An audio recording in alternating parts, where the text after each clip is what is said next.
We are currently in a job market where people are doing what they have to do. If it's working in a warehouse, all right.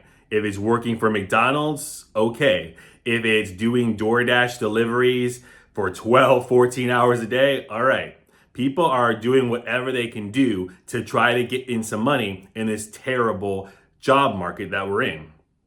And if you're looking for a job, I'm sure you can align with this. I'm sure you've had some of these roles, some of these positions. But just imagine if you were finally able to land your dream job, because that's the story I want to go over today, where someone was fighting and fighting and fighting and finally got a job offer for a place that they want to work at. Not just something to stop the bleeding, not just something so that we can have some money coming in, not just, and it's not just a matter of something is better than nothing. No, to actually land a job that they were excited about working.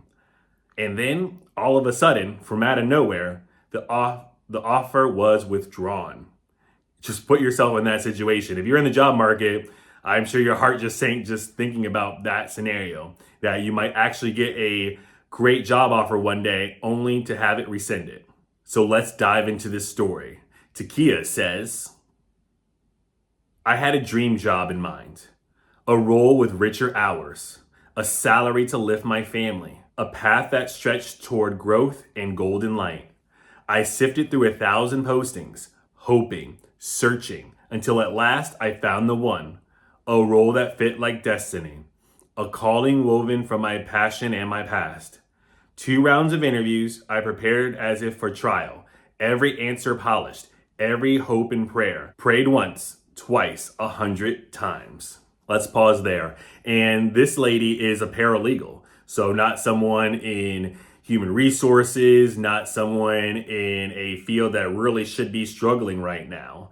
This is someone who has, I'm assuming, the degree, the whatever certifications she needs, and I'm assuming some experience as well, at least from what we're seeing here, and has the dream job in mind. Something that she could actually provide for her family, that she could enjoy doing, that she finally found like a diamond in the rough after looking through thousands of posts.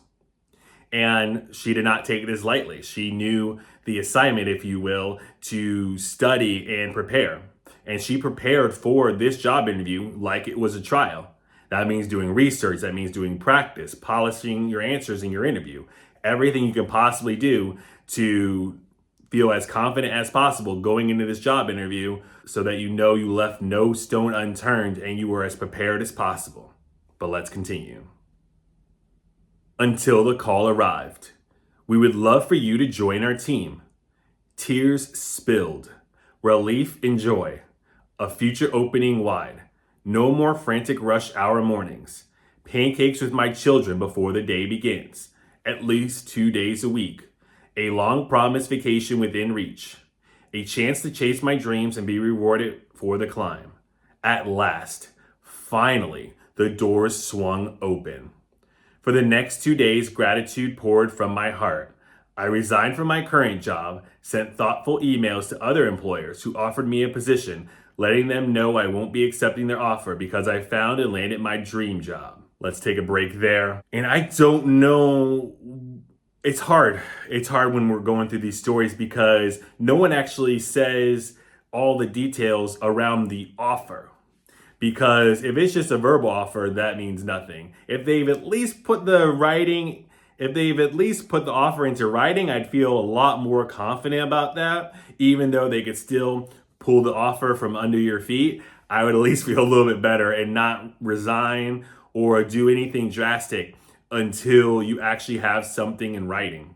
And then it's a matter of telling the other people that you have in the pipeline that you've been talking to that you're no longer going to be pursuing their opportunities at their companies.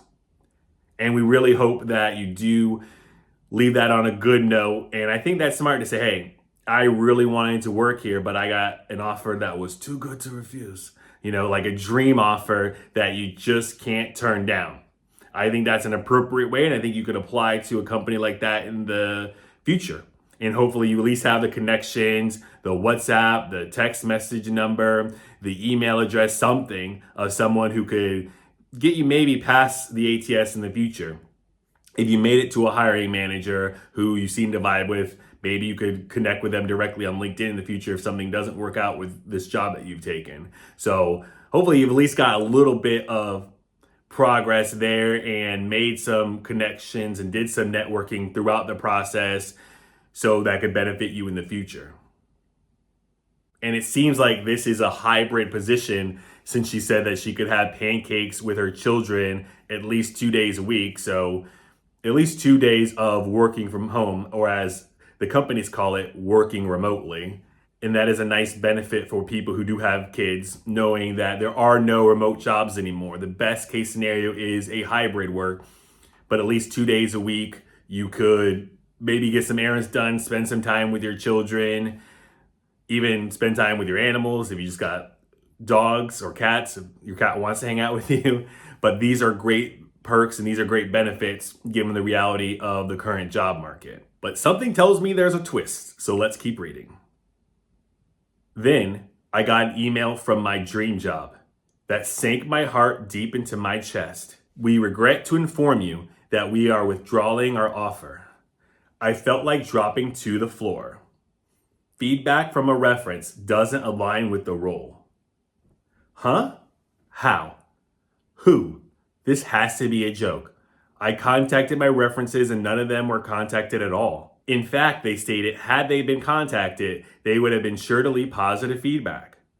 I did everything right. Left each role with honor. Carried myself with integrity, care, and courtesy.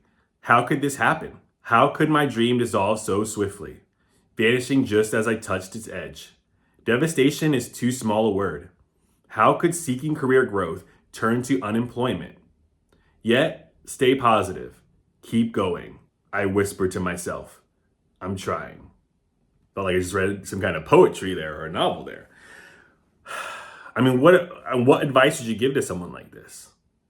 To get as far as to be given an offer. And then they don't even have the stones to call you up. They send you an email. We regret to inform you that we're withdrawing offer. And then that feedback doesn't align with the role. Feedback from a reference, and then she says that the references weren't even called. I mean, I've had people call my references and never hear from the company again, so I don't see how they're not calling references. These are the kind of things that are happening out here. And this devastation is too small of a word. When you finally have an offer, when you finally think you've grabbed the brass ring and that your future is going to be a little bit brighter, at least for a couple of years, and then these companies do this with no sense of remorse, no real good feedback, nothing to really go off of. You're just back to square one. And maybe worse off, because if they did not want to hire you, it sounds like she had other companies that she was talking to that she could have gotten a role with, that she might have been able to go a little bit further and get a job offer that, actually leads to starting a real job, unlike what this company put her through. In the opening statements, if you will, she said, I had a dream job in mind, a role with richer hours, a salary to lift my family. And then I think at the end, she says that, how could this happen? How could my dream dissolve so swiftly, vanishing just as I touched its edge? Devastation is too small a word. How could seeking career growth turn to unemployment? So she had a job and she found a dream job, a job that seemed to be a little bit better, with the better hours, the ability to make more money, to have growth in her career, maybe more responsibility, taking things to the next level, having that hybrid where she could spend time with her children, at least, the 2 days a week. And she left a job that she had to try to get a better job. So in this situation, okay, now that I've read more and I think that I'm putting two and two together here, I would say the real issue is that she left a job that she had. She's probably one of these people who say, oh, unemployment rate is 4%. Hundreds of thousands of people are being hired each and every month. If I have a better job offer, I'm going to take it. Not knowing how many scams are out there. How many deceitful practices are out there? How many people are getting ghosted? Maybe she thought she was a little too good to go through that. Maybe she thought that she had more experience and that would never happen to her. And most people think that these kind of things will never happen to them until it does. So she left a job that she had with probably some security that she didn't love, that she had to go into the office every day, fight through rush hour traffic, really just looking for a better opportunity. But right now, any kind of 9 to 5 job, anything that is full-time, that gives you benefits, that constantly pays you every week or every other week is unfortunately a great job right now.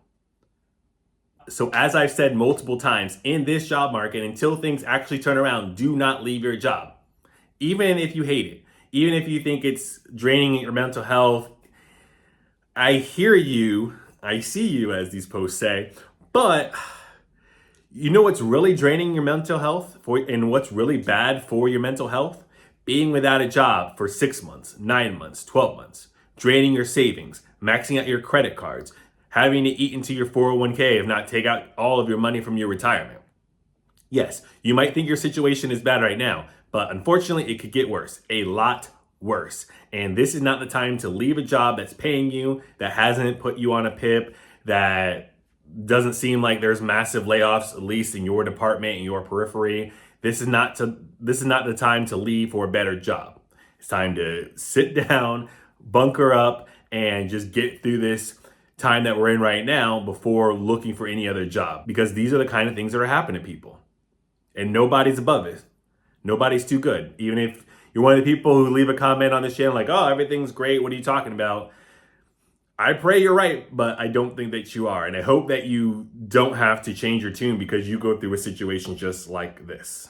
We still have time for another story, so let's go to Sharon, who says, I am not the type to usually say this, but let's be real. The job market right now is tough.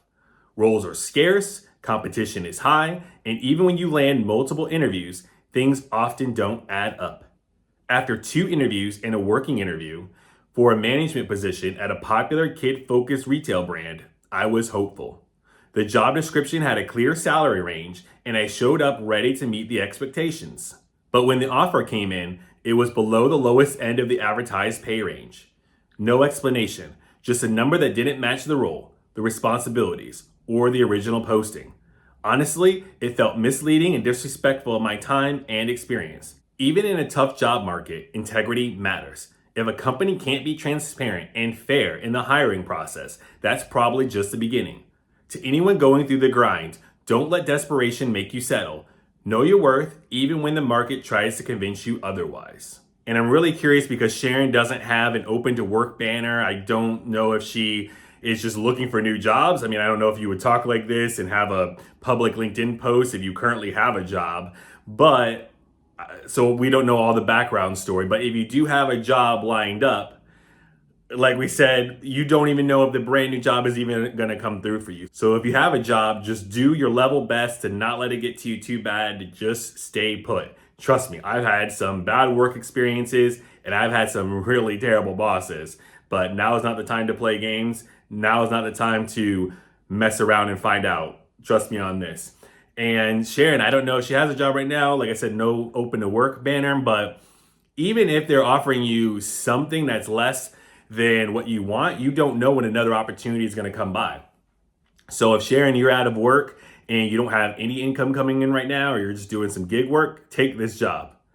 I'm sorry it's below what you expected. I'm sorry they try to rope-a-dope you, and we don't even know if you get an offer, you're going to be able to start. If you're going to be able to get a paycheck. If you get a paycheck, you're going to even be there 90 days. But takes something that is at least aligned with your experience that you can do and do well. And, you know, you can keep looking for new jobs, but we don't know that the job salary level that you had previously is going to be in existence right now for 2025. We just don't know how long until things turn around. So take that job, continue to keep looking, and then if you have something or you're not really losing much, you didn't like this job anyways, wasn't paying you what you wanted anyways, but that doesn't even mean that you're going to find a new job within the next couple of months. So this job, while not ideal, still might be the only job opportunity you get for the next months, if not year. So I don't know if in this job market integrity matters. Yes, all these companies are doing the wrong thing. That's business. Companies lie, companies are deceptive. It's unfortunate. It's an unfortunate reality. I'm sorry about that, but that's just the way that it goes. And should desperation make you settle? I think you might have to settle on some things. Like we said, people are working in warehouses and McDonald's, and they have bachelor's degrees, master's degrees, professional certifications, experience. You have to be able to pay your bills. And in this job market, that might require settling. And settling might make sure that you actually have constant income coming in, because you don't want to immediately go to the next best thing and then be without a job at all.